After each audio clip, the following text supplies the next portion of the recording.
Good day for you so far? I haven't got out of bed. I just got a call from my friends to take my son out for his birthday, which was last week. And I said, you know what? I'm probably going to be doing this myself because nobody's going to want to do this with me. But I'm probably going to go up to Strawberry Fields for an hour and be a part of that, and then just go to Fine and Shapiro, which is a great like Jewish deli that's been there since I remember the '70s, and have a nice corned beef sandwich or something. The Jewish tradition clearly continues. Of course, you wear the Star of David on the new album, Born in the Bronx. So it's good to see that you never left it behind. Oh, I always wear it. I wear my trilogy, which basically says you don't really have to talk to me. All you have to know is that I'm a sober Jewish New Yorker. Those are the three most important things in my life to define myself. Somebody who's been following you for decades knows that you've always been true to the work that you're doing, that there's kind of this Manitoba brand. And I'm curious when you realize the importance of branding, that being that consistent person and being in business for yourself. Well, I never knew the word branding until the last couple of years, when my ex was talking about branding herself and making herself bigger and more well known than she was. And I had like a 30-year head start.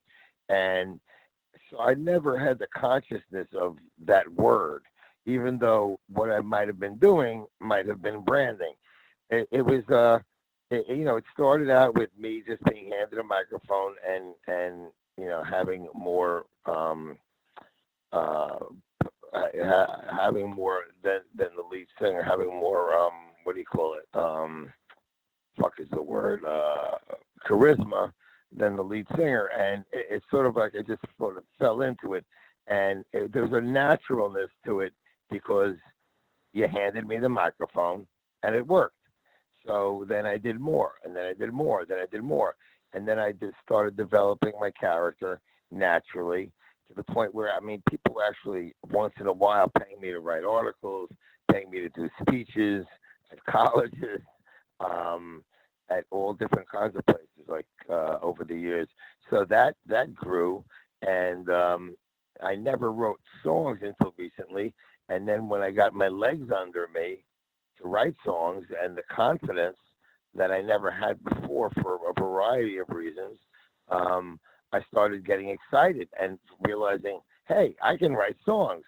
And I got together with this guy, John Tiven, who's unbelievably talented. And I was always a lyricist at heart. I'm a storyteller. Like, I'm going to go out with a band.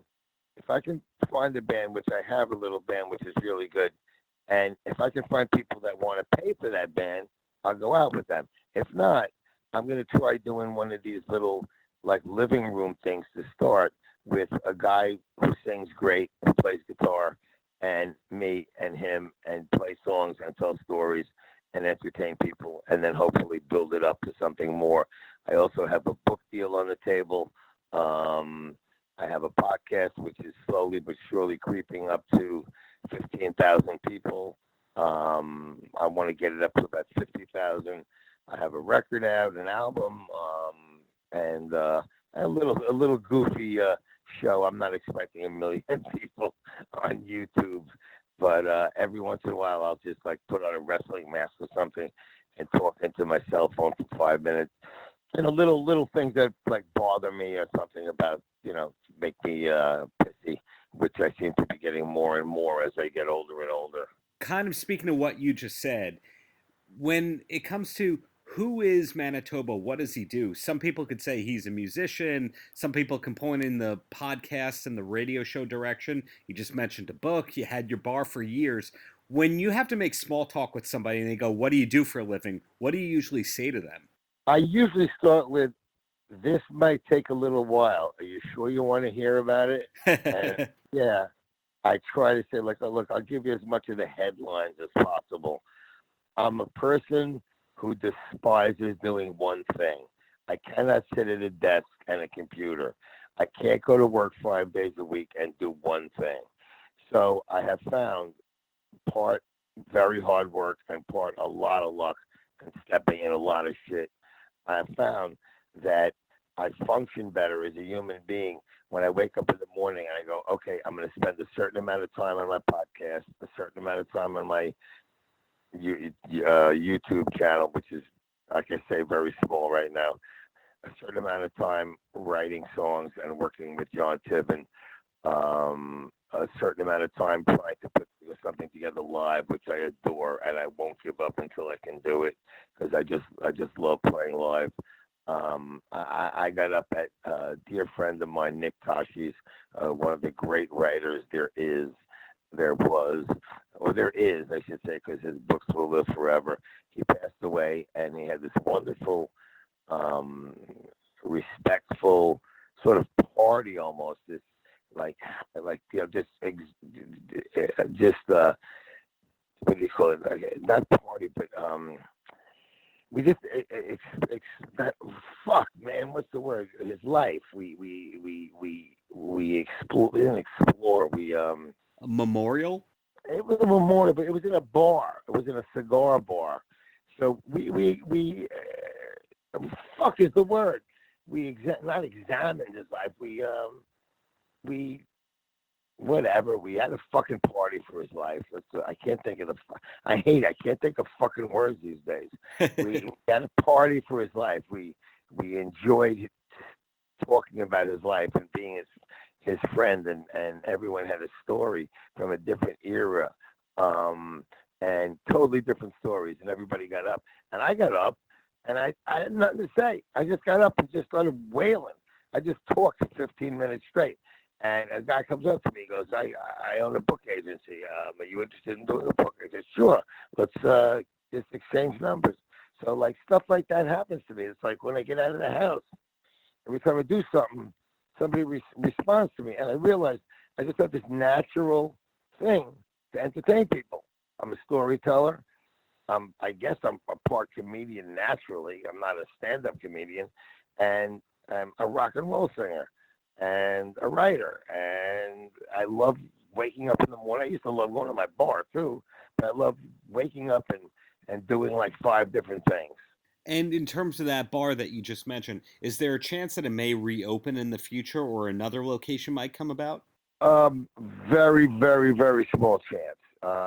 At this stage of the game, after 20 years, I don't think anyone's going to put up. It costs a lot of money these days in New York to open up a bar and keep it going. And I think you have to go for a crowd that has nothing to do with my crowd. I think you have to go for a completely different crowd with like $14 cocktails, and you do have some of your. There's a handful of like older rock bars that have been around forever that have their crowd, and their crowd is solid. They'll do good. I couldn't anymore after 20 years, and I got the rug pulled out from under me for terrible reasons. Every bar was losing money. It wasn't growing. Right, but it definitely left behind a great legacy.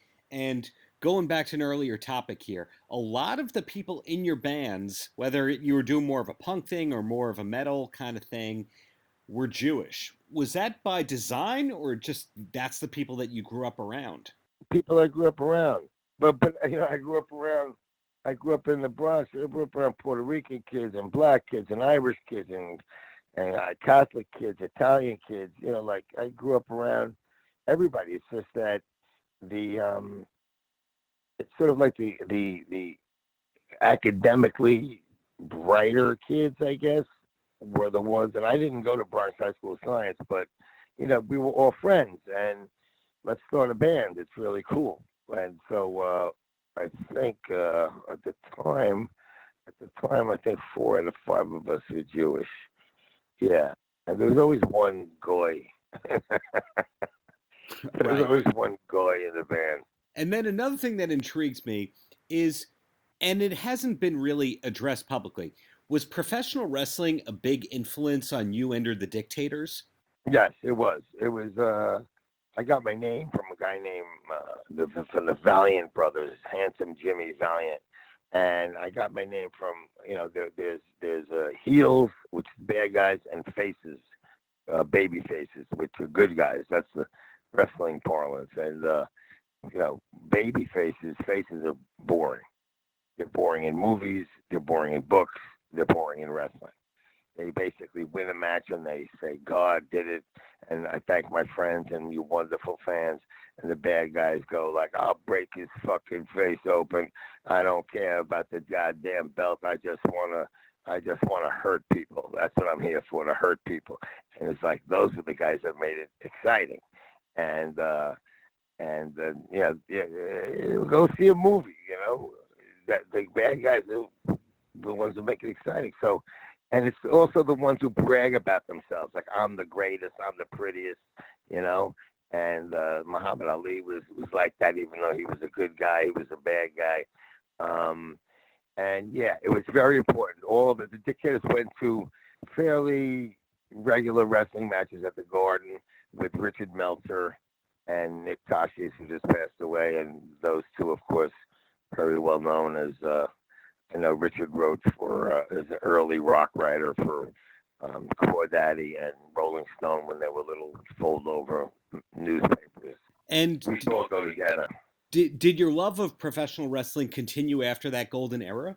I started off in the early 60s with my grandfather from Eastern Europe, and then it continued into the 70s. Into the 80s and 90s, it waned. It was up and down, up and down, up and down. And then when I had a kid in 2002 and he got really into it, I got really back into it. And usually I still have, even though I don't know a lot of the wrestlers, I still love the game. See, those of us who know the game. And we know, like, we have inside information like this. We just have knowledge from years of watching it. And there's a writer friend of mine who also produces a TV show called, it's one of those not cop TV shows, like Keith Elliott Greenberg. Keith Elliott Greenberg, he wrote for the WWE for 20 years, and then for 10 years he's produced this. It's not a cop show. It's more of a find out the murder show, like a piece of gum on the floor. They find out the murder. It's stupid of me not to remember. I'll remember it. When I do an interview, I forget things. Boom. And then I'll hang on and remember it. But, he'll come over the house and inside information about Vince McMahon. And, it's just, it's a bunch of old-time wrestlers that know the game, that understand what's going on, that don't sit and waste time saying it's fake, which is stupid. So I don't follow it nearly as much as I used to, but I will have a WrestleMania party every now and then. And what I love about this guy Matthew Shipp, he's a world class. He's been called a genius jazz pianist, and I'll run into him in the East Village, and we'll talk wrestling. And I love the dichotomy within one person to be a world-class jazz musician and to love professional wrestling. I love that. So much you've given me, so I guess I'll just ask my closer, and that's any last words for the kids? I mean, listen, I want to try to sell everything I do because it's DIY. It's punk rock because punk rock was a bunch of kids going, being in a band's really cool. Let's just start a band. It's garage rock, which is, Dad, can I get into the garage? Me and my friends want to practice. And it's DIY. It's me doing half my interviews on my living room couch with a blue microphone. So, we live in a world now where you can dream about doing something, and it's not as hard to do it as you don't have to go on the road 237 days a year. It's not as hard to do it if you have a good idea and you work hard. And basically, I tell my son, the last thing in the world you want to do is wake up 5 days a week and you open your eyes and you go, oh, fuck. You don't want to do that. You want to get up and be excited about where you go to and excited about how you're making a living.